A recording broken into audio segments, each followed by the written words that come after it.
Hello friends, ఈ video కనుక నచ్చితే ఖచ్చితంగా లైక్ ఇవ్వండి. సీను అంటాడు జానకితోని, ఎలా అత్తయ్య ఎలా సర్దుకుపోయి ఉండమంటావో చెప్పు. అసలు తాళి కట్టే నిమిషం వరకు కూడా నా పక్కన ఉన్నది ఆద్యతోని, ఆద్యకే తాళి కడుతున్నానని చెప్పి నేను అంత ఇదిగా ఉన్నాను.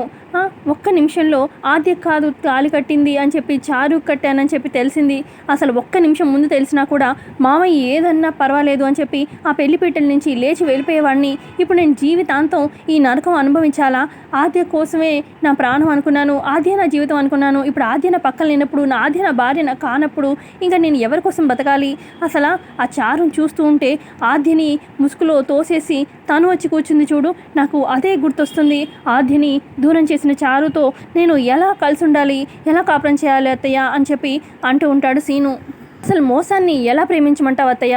అసలు చారు మీ అందరి కళ్ళకి నా భార్యగా కనిపిస్తుంది, కానీ చారుని చూస్తుంటే నాకైతే ఒక మోసాన్ని చూస్తున్నట్టు, నా కళలన్నీ నాశనం చేసిన ఒక రాక్షసిలా కనిపిస్తుంది నా కళ్ళకైతే చారు అని చెప్పి సీను చెప్తాడు. సీను అంటాడు, మనిషితోనే బతకగలడు, రాక్షసితో కాదు. నేను ఆ చారుతో బతకలేను. అసలు నాలో నేను ఎంత నరకం అనుభవిస్తున్నానో నాకు మాత్రమే తెలుసు అత్తయ్య. చారుతో నా జీవితం నేను అస్సలు ఊహించుకోలేను అని చెప్పి సీను అంటూ ఉంటే అప్పుడు జానకి, బతకాలి సీనయ్య, నువ్వు చారుతోనే బతకాలి. పైన ఆ దేవుడు రాత రాసేశాడు. నువ్వు చారుతో బతకడం అలవాటు చేసుకో. ఆద్యని నీ మనసులో నుంచి మెల్లమెల్లగా తుడిచేసేయి అని చెప్పి జానకి చెప్తూ ఉంటే, ఎలా అత్తయ్య, నా మనసులో ఆద్య మాత్రమే ఉంది, చారుతో బతకడం కాదు, కుదరదు అని చెప్పి సీను అంటూ ఉంటే ఇక జానకి, చూడు సీనయ్య, ఆద్య అమెరికా నుంచి రాకముందు వరకు నీ మనసులో ఎవరున్నారు? ఎవరు లేరు కదా. పరిస్థితులను బట్టి మనం మారాలి. నీ మంచి కోసం, అందరి మంచి కోసం నేను చెప్తున్నాను. నువ్వు చారుతో సంతోషంగా ఉండాలి, ఆద్యని నీ మనసులోంచి తుడిచేసేయి అని చెప్పి జానకి చెప్తూ ఉంటే, అత్తయ్య ప్లీజ్ అని చెప్పి సీను అంటూ ఉంటే, సీను నీకు చెప్తున్నాను కదా, ఇన్నేళ్ళ కాపురంలో మీ మావయ్యని కూడా నా కోసం చేయండి అని చెప్పి నేను ఎప్పుడూ అడగలేదు. నిన్ను అడుగుతున్నాను, చేతులు జోడించి అడుగుతున్నాను.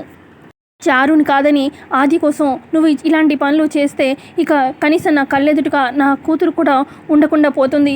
ప్లీజ్ సీను, ఇలాంటి పనులు మాత్రం చేయకు అని చెప్పి జానకి సీను చేతులు పట్టుకొని అడుగుతూ ఉంటుంది. ప్లీజ్ సీనయ్య, నా కోసం ఈ ఒక్క సహాయం చెయ్యి అని చెప్పి జానకి అక్కడున్న ఆద్యం తీసుకొని వెళ్ళిపోతుంది.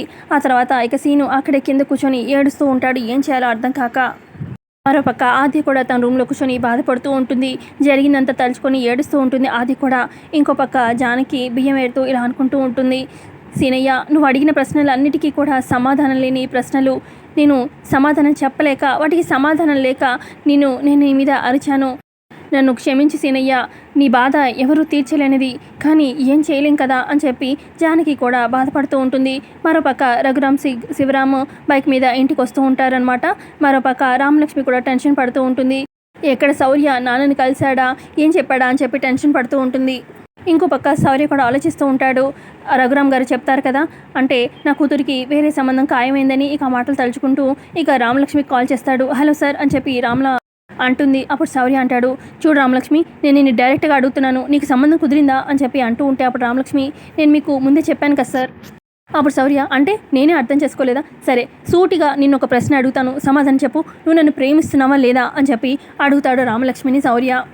ఇక కరెక్ట్గా అదే టైంకి రఘురామ్ బైక్ వేసుకుని ఇంటికి వస్తారనమాట. జానకి అని చెప్పి గట్టిగా అడగడంతో ఏమైందండి అనగానే, రామలక్ష్మి ఎక్కడా అని చెప్పి అనగానే, రామలక్ష్మి తన రూమ్లో ఉందండి అనగానే ఇక రఘురామ్ గబగబా రామలక్ష్మి రూమ్ వైపు వెళ్తూ ఉంటే, శివరామ్ ఏమైంది, నువ్వేనా చెప్పు అని చెప్పి జానకి అడుగుతుంది.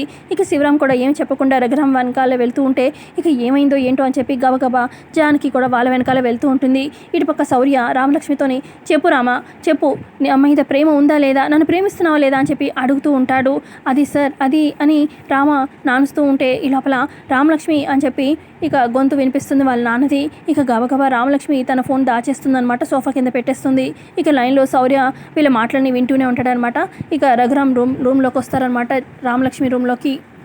ఏంటి నాన్న అని చెప్పి రామలక్ష్మి అంటూ ఉంటే, కూర్చో రామలక్ష్మి, నీతో మాట్లాడాలి అని చెప్పి ఇక రఘురామ్ ఎదురుగా రామలక్ష్మిని కూర్చోబెట్టుకుంటారు.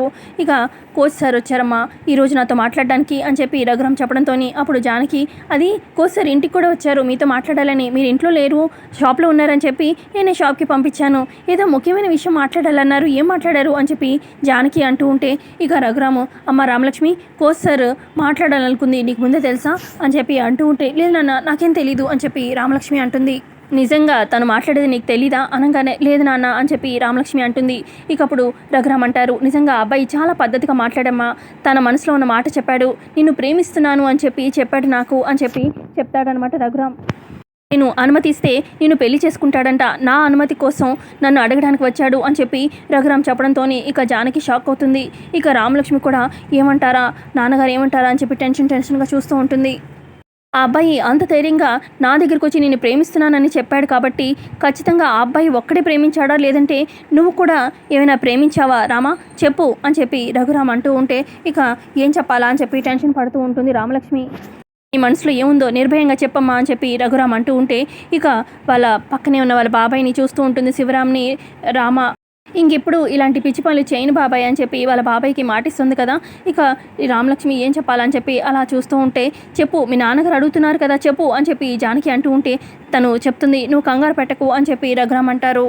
చెప్పమ్మా ధైర్యంగా చెప్పు అని చెప్పి రఘురామ్ అంటూ ఉంటే అప్పుడు రామలక్ష్మి, నాకు ఆయన మీద ఎటువంటి ఫీలింగ్స్ లేవు, ఆయన మీద నాకు ఎటువంటి ప్రేమ లేదు నాన్న, మీరు ఖాయం చేసిన సంబంధమే నేను చేసుకుంటాను నాన్న అని చెప్పి రామలక్ష్మి చెప్పడంతో ఇక అటువైపు ఫోన్లో ఉన్న శౌర్య షాక్ అయిపోయి చాలా బాధపడిపోతూ ఉంటాడు.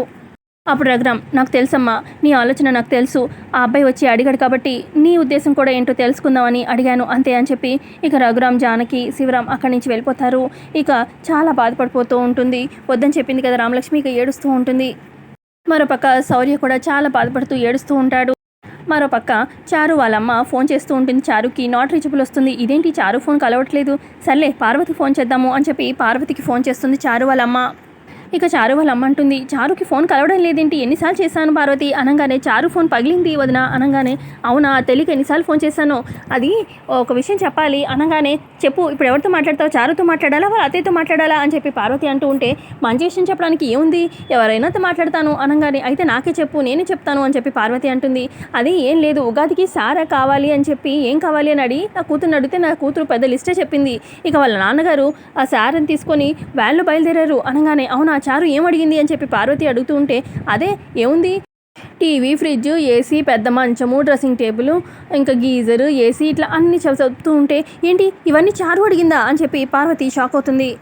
ఇవన్నీ కొనే ముందు నన్ను ఒక మాట అడగచ్చు కదా అని చెప్పి పార్వతి అంటూ ఉంటే ప్రతిదానికి ఏం అడుగుతాము, అందుకే అన్నీ కొని పంపించేశాను, సరే సామాన్ వస్తుంది కదా దించడానికి మనుషులను ఏర్పాటు చేసుకోండి అనగానే అబ్బా సరే కానీ నువ్వు ఫోన్ పెట్టేసి నీతో మాట్లాడుతూ కూర్చుంటే కొంపలు అంటుకుంటాయి అని చెప్పి పార్వతి ఫోన్ పెట్టేస్తుంది.